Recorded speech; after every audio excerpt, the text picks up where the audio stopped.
that's the purpose for it. That, oh, this didn't just happen to me. I mean, I literally had a neurologist give me information about Hannah when she was 1 and tell me, and I said, well, what does this mean for her? And she said, well, if you're asking me if she'll ever be normal, the answer is no. And that came out of her mouth like it was nothing, and it cut me in half. What's up, you beautiful beasts? I'm Katie. I'm on a mission to help humans become the best possible versions of themselves and to strive for overall health, mental health, emotional health, physical health, all of the healths, without ever having to step on a scale. I have had the privilege to talk to all kinds of different humans who've been through a plethora of experiences just being a human and existing. I believe that every single time somebody shares their story, at least one person listening will learn from it, be inspired by it, and maybe, just maybe, even change the entire direction of their life. These are the stories of humans unveiling their beautiful beast. Keep listening. This is the Unveiling the Beast podcast.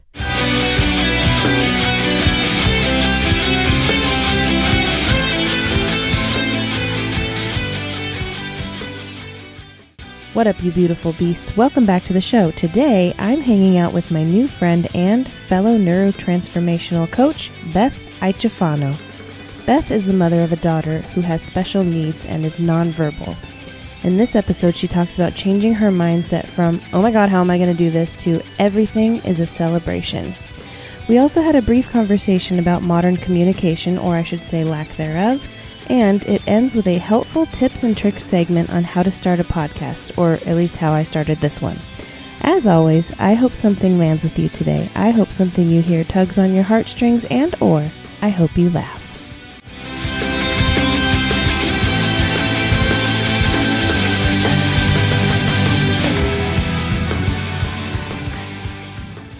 Ladies and gentlemen, I am with Beth Iaciofano.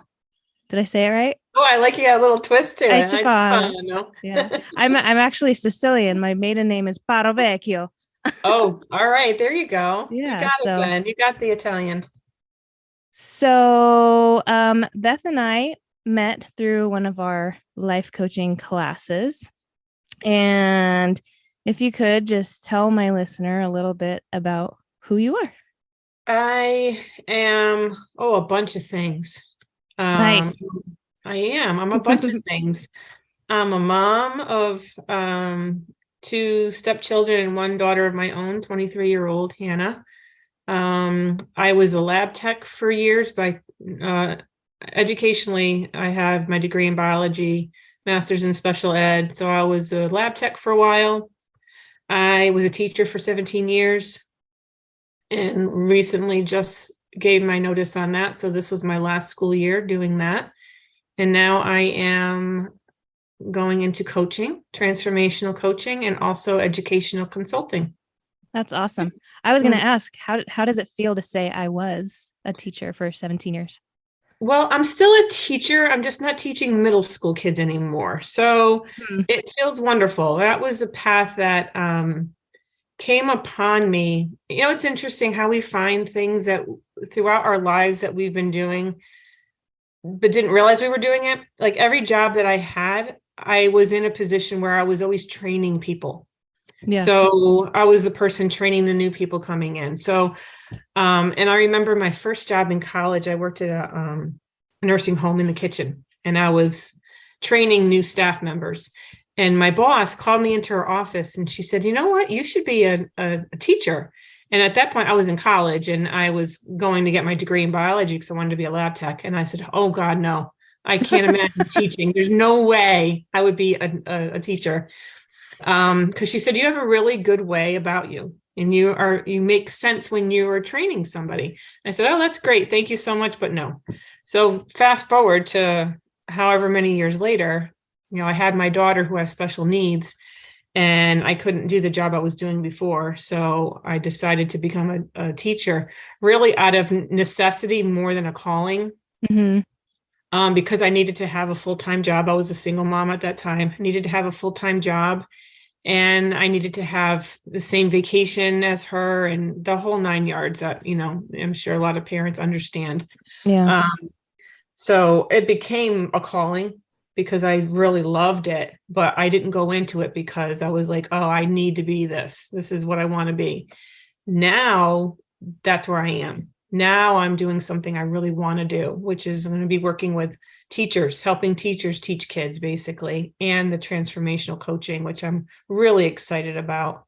Yeah. I just want to help people, Yeah. But the middle school child, that's done. I knew that was, I really knew probably 3 years ago, easily 3 years ago, but just wasn't ready to face it yet.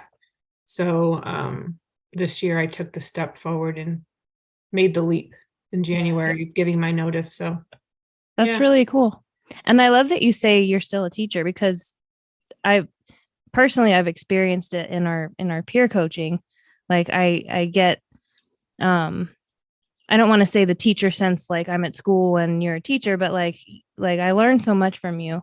Oh, You know thank what I you. mean? So we're all teachers in some Yeah, sort of, yes, absolutely. Yeah. We're helping others to see their own potential. That's what teachers do. Good teachers anyway. Yeah. It's not about giving information, it's about helping kids discover for themselves, really. Is what I always viewed teaching as. It wasn't just me standing in front of the classroom and giving them information. So the coaching is really not much different. It's just working with adults instead of children, really. Yeah. So I'm curious about your daughter. You said you have a special needs daughter. Yeah. I'm curious, how did that change your life when you first realized that she might need a little more attention? It's interesting because I just started a blog and I wrote about that not too long ago. That was a couple entries ago, actually. Any parent understands how a child flips their world upside down. Oh yeah. Without a doubt. Yeah. I don't care if you have a child that's neurotypical or one that is not. Mm-hmm. And for the listeners, neurotypical means your brain works in a typical way, and someone who's not neurotypical, their brain works a little bit differently. So kids with autism, ADD, ADHD are often considered neuroatypical. So with Hannah, she presented at birth as having difficulties. She didn't know how to suck. Everything what came natural to kids didn't come natural to her. Mm-hmm. So as I just discovered more and more, it was really, really hard. There was a grief that came along with that, because you're a mom and you have, especially if you've birthed your own child and you had that child developing in you for all those months, Mm-hmm. you have a certain you dare to dream what this life could be, and what this child could do with his or her life, and what it could be like. And you think about them going to school and getting married and having children, and what job are they going to have. And then when you have a child with severe special needs, my daughter's needs are not mild, they're severe. She's nonverbal, and she's pretty much in a lot of ways still a toddler. So with all those challenges of not being able to bathe herself, and she can feed herself, but she can't prepare her own meals, and so when I came to realize that may be, and I say may because you really never know, but when I came to realize that may be her life, it was a really heavy grief that settled in, that all my dreams just went out the window. And I had to allow myself to sit there. And I felt guilty about that. I felt guilty about feeling that grief because I had my child with me. She wasn't dead. Right. But what I had hoped for her was dead. And I knew that on an instinctual level.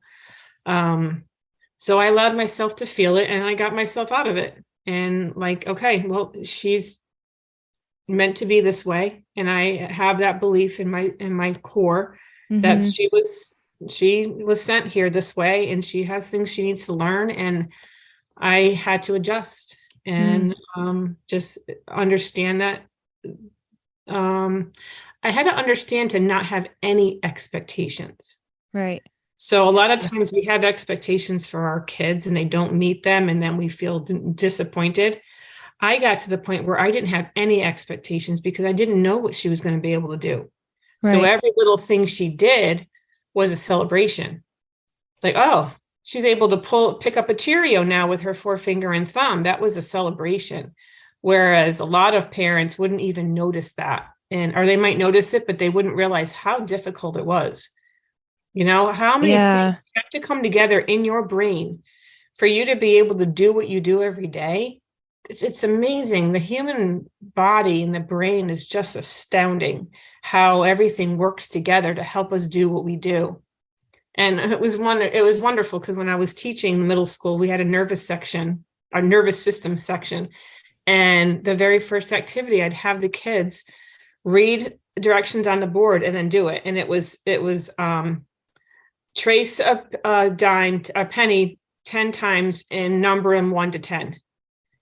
So that was all the direction was. So they had to read it. They had to understand it. They had to use fine motor to make the circles. They had to figure out where they were going to put the 1, where were they going to put the 2, where were they going to put the penny.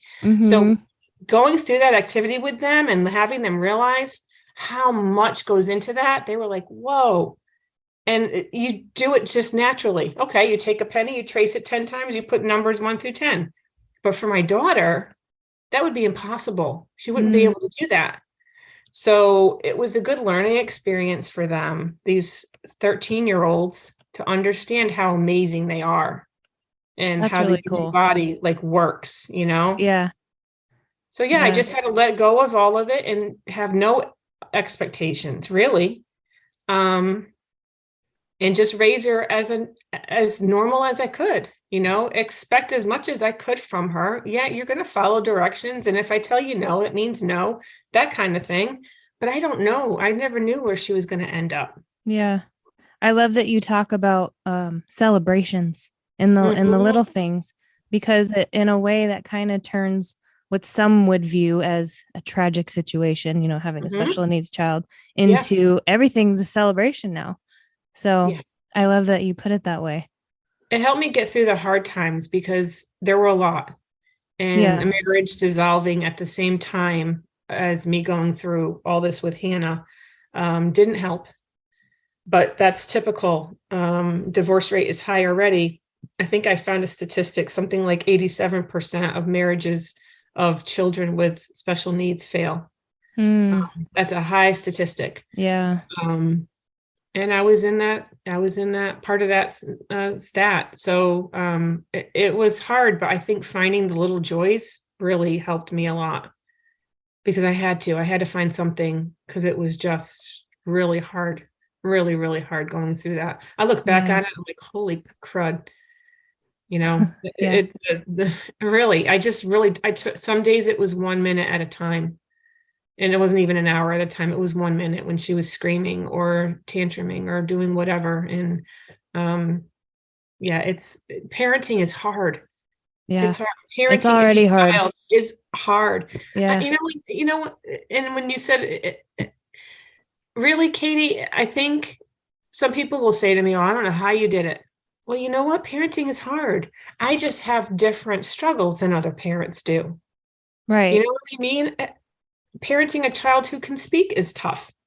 Yeah. Then they're talking back. You know what I mean? So, it's difficult. And parents have to just show themselves some grace. Yeah. And just know you're doing the best you can with what you're given and what you have in front of you. And special needs parents just have different challenges than parents of typically developing children, but there's still challenges.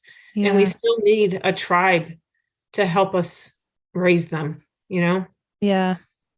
That made me think of when you said I just have different circumstances. I asked somebody once who had twins. I was like, man, is it extra hard to have twins compared to one? He's like, well, I don't have anything to compare it to. So this is my situation. That's your situation. And in any situation, it's hard. It's hard. And you just do the best you can. You just take each individual day and you do the best you can with what you have in front of you, and make each day count, and go to doctor's appointments if you have to go to doctor's appointments and specialists, and it is what it is, you know? Yeah. So how have you taken all of that, everything that you just said, and how are you going to apply this in your new transformational coaching? Well, I'd like to work. Actually, I have an appointment today with a client. Ooh, nice. Yeah, I'm excited. A special needs parent.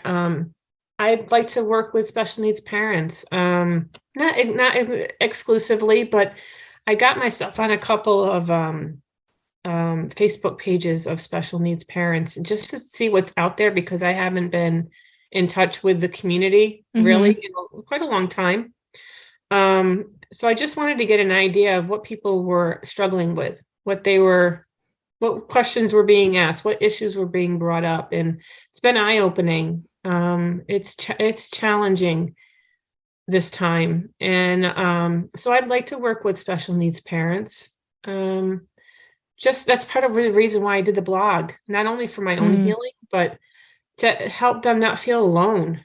Yeah. It's very isolating, I found that even when I was in a group, I felt isolated. It was an interesting thing. If someone didn't have the same issues that I was having, I really felt like I was alone. So finding a community, I think, is really important, as long as it's a healthy community. As long as you're getting healthy feedback and healthy information, as opposed to just hearing all the negative constantly, because it can bring you down a rabbit hole. Some of the forums can really bring you into a rabbit hole of despair, you know?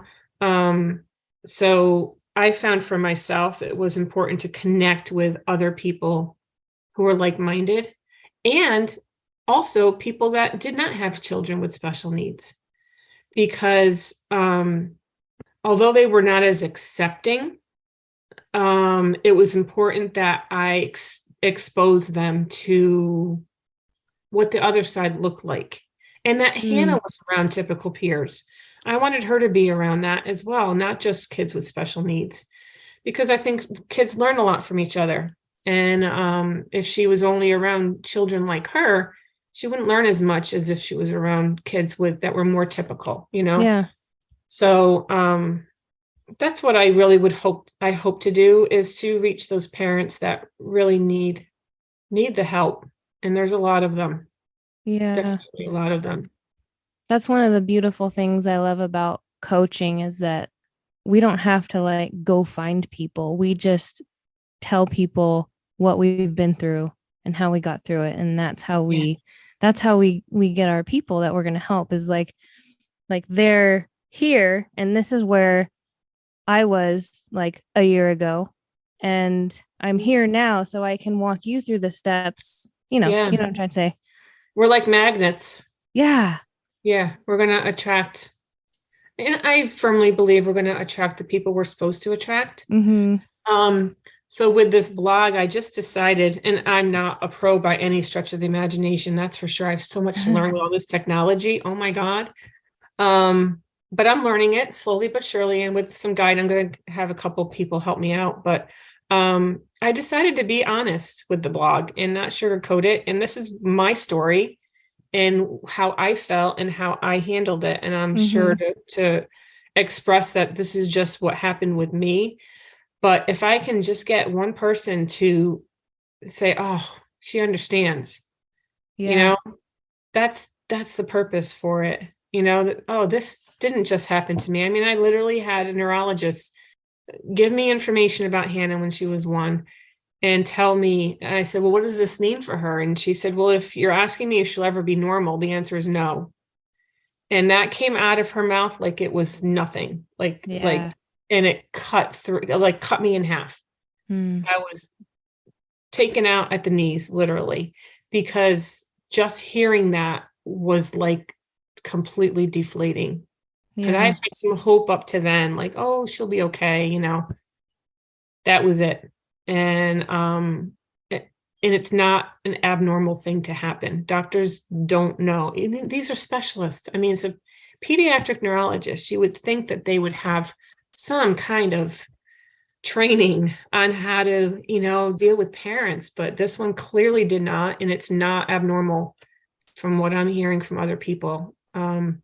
So just to have someone say, oh, she went through the same exact thing that I did, or she's feeling the same grief that I feel because I'm going through it right now. Some of them are Yeah. heartbreak. Some of the posts are heartbreaking because I remember what it felt like, having Hannah being, when she had her first seizure and dealing with them, not knowing what kind of seizures and having her on the medication for the wrong kind of seizures. And it's so challenging. It's Yeah. so challenging. It really, really is.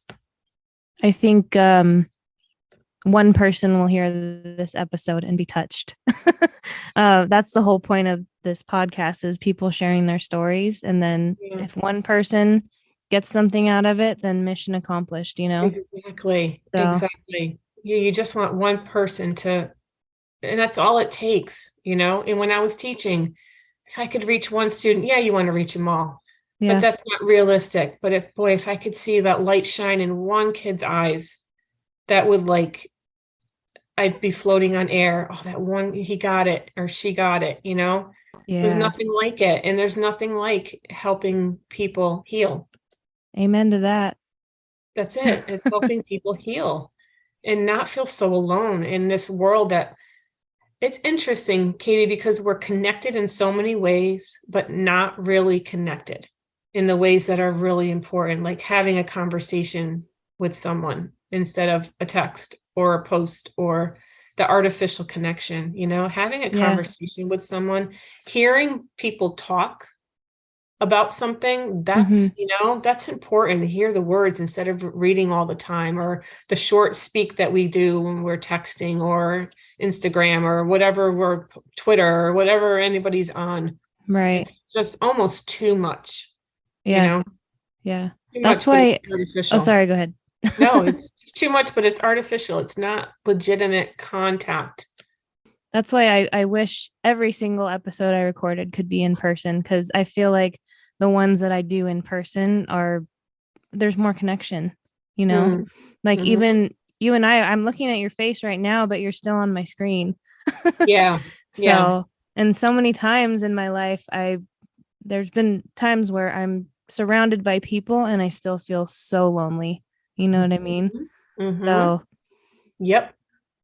It's it's amazing, crazy. isn't it? You can be in a room full of people, but feel completely alone. Yeah. Sometimes even like you're screaming and nobody can hear you, even though you're surrounded by people. Like, Mm-hmm. hello, am I Yeah. invisible? You Yeah. know?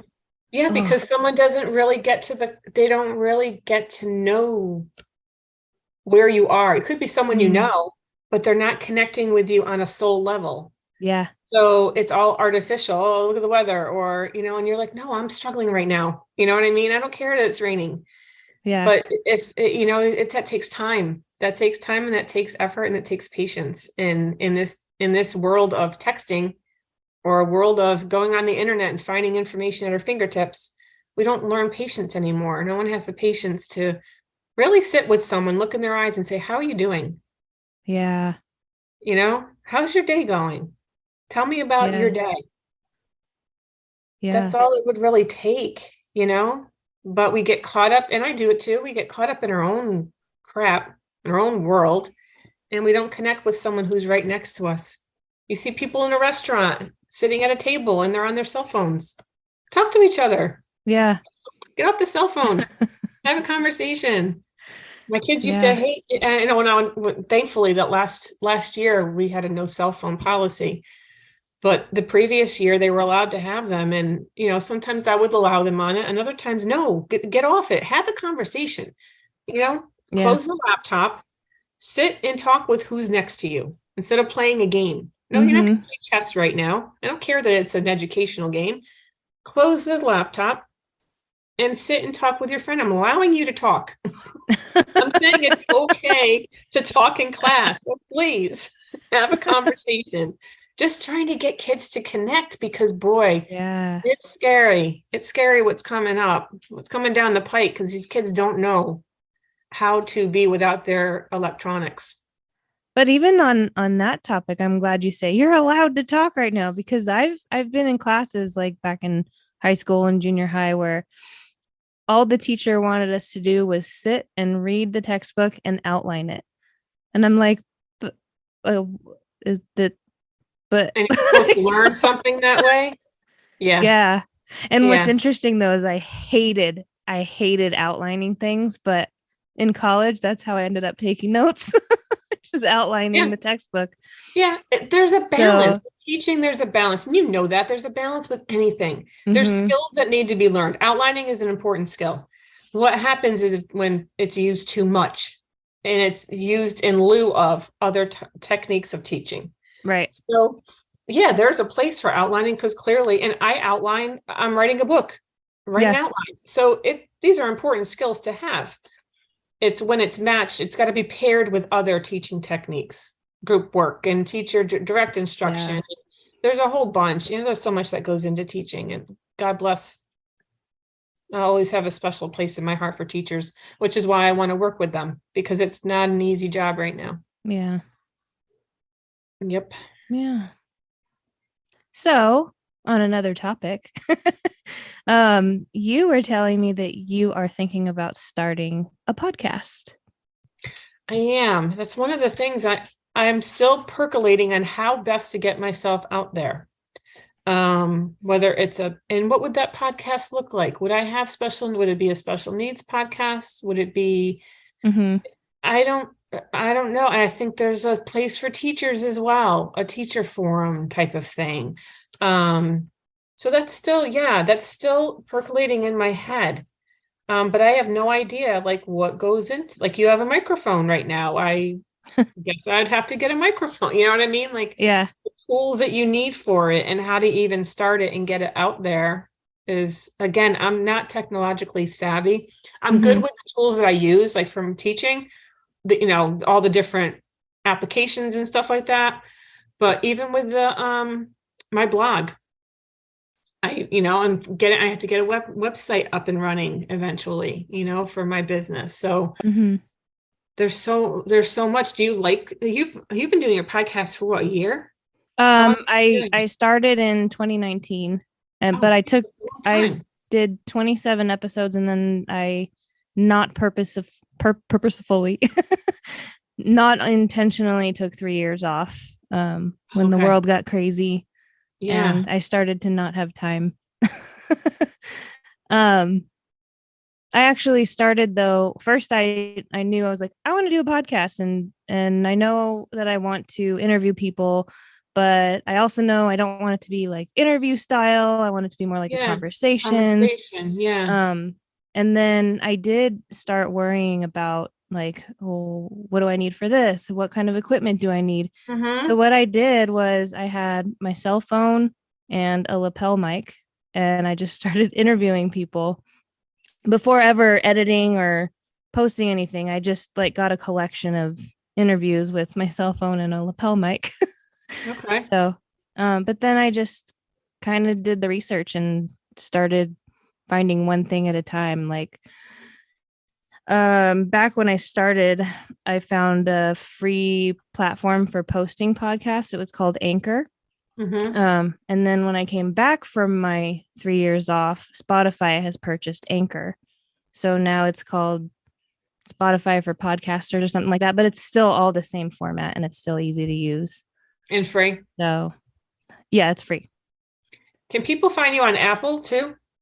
Yeah. Okay. What you do is you post it on Spotify for podcasters, and then it'll take your podcast episodes and post it on different platforms for you. Oh, So cool. it's really cool. I think I'm on 7 platforms through them, and then also YouTube, which is like the Okay. extra step. YouTube is the extra place that I post it when I post it. So, Huh. so, and then later on, my brother gave me a mic and a little setup. So, and then I bought a Do you have second mic. a separate computer that you use, or is it just a laptop? Just my laptop. It is. Okay. Yeah.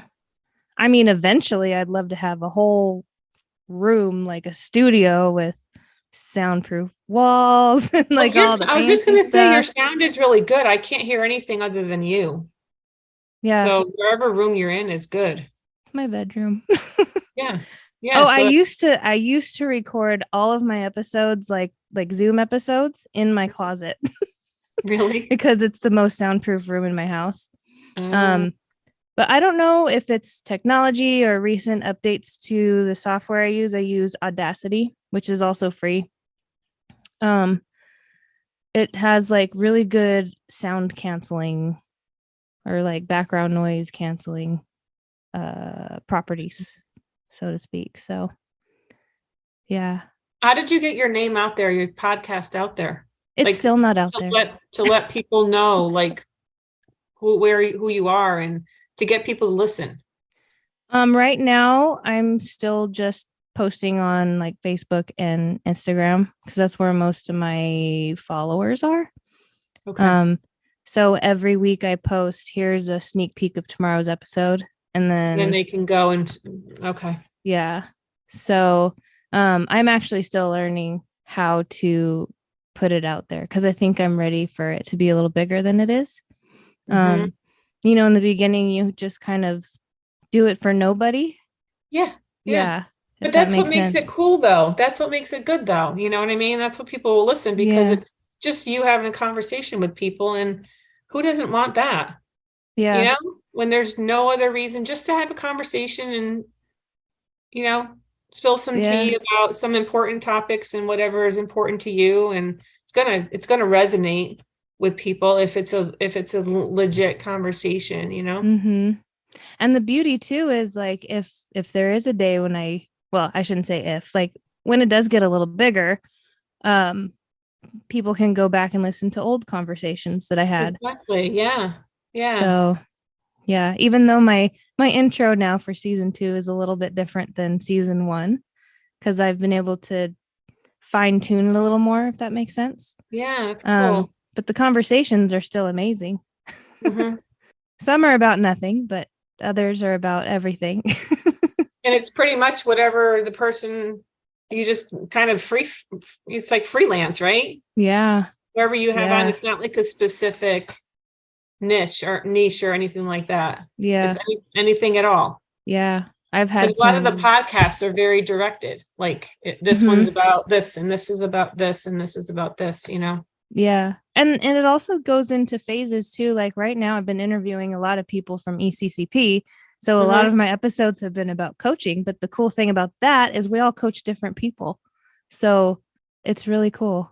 And to hear the Yeah. backstories of what brought people to coaching too, Yeah. you know? Yeah. Like I never would have in a million years thought of myself doing this. Never. And it really started because last year I just really opened myself up to more energy work, which led me to a specific person who had Mm-hmm. gone through ECCP, and she directed me to Sean. So Was it Robin? it was, yeah, yeah. Robin Yeah. and Jamie were the ones Mm-hmm. that taught the class that I took for a year. And it just ended in May. I'm so sad because I love those women. Mm, Um, but yeah, she had posted something on Facebook about coaching. So I said, let me talk to her about specifically about this. And she mentioned Sean. And I looked at a couple of other courses as well. And mm-hmm. his just resonated with me. So that led me to BCC and then ECCP and now EIA. So That's cool. it's funny though, because I have for years thought if I had to do it over again, I probably would have gone into school counseling instead of teaching Hmm. because my teaching has always been more about the social emotional learning of kids Mm-hmm. as opposed to teaching content. So this is kind of why I want to do the educational consultant work, helping teachers understand how important executive functioning skills are to kids and anxiety reducing tools and how to handle their stress and all these life skills that Mm-hmm. was the major part of my teaching. Actually, it was the content was the vehicle for me to teach these other tools really. Yeah. So, and I used to tell my kids, I don't care if you don't remember the phases of the moon, you can look that up. What I care about is that you can manage your time when there's a project, because that's going to help you in life. What I care about is Yeah. that you can advocate for yourself, because that's going to help you in life. What I care about is that you know how to handle your stress and anxiety, because that's going to help you in life. So that was always the more important part, organization and time management and all those skills that a lot of kids just don't have. and it bleeds over into adulthood if they don't learn it as kids. Adults who are stressed out because they have zero time management, or they let their anxiety get the best of them and they don't have tools to handle it. Yeah. So that was a big part of my teaching. So you didn't even know you were already a coach as you were teaching? No, I didn't. Yeah. No, it's, the universe is crazy in that way. Everything comes in the way it's supposed to. It really does, when it's supposed to. Yeah. I could sit and say, boy, I wish this had happened years ago, but I wasn't ready for it years ago. Yeah. That's why it didn't happen. So everything happens when it's meant to. I love that. I just felt the what does it say? Do you feel complete? Like, I feel like that was a good ending. That was a good note to end on, right? Yeah. Everything happens as it's supposed to, when it's supposed to. Yeah. So I have one more question for you. And I ask everybody at the end of every episode, and that is, if you had one piece of advice that you could give to the world, what would it be? Or did you already just say it? I think that is the piece of advice, is that trust in yourself, trust in the universe, because everything that happens as it's supposed to, when it's supposed to. It may not be easy. It may be a really, really hard time, but there's always something to learn. Either we're winning or we're learning. I love that. To remember, either we're winning or we're learning, because there's no failure. And as a teacher, kids were afraid to fail, and I tell them, no, because you're learning something. My biggest times where I consider quote unquote failing were the times I learned the most. So if you look at each opportunity as, what can I learn from this? You can't lose. Ladies and gentlemen, Beth Iaciofano signing off.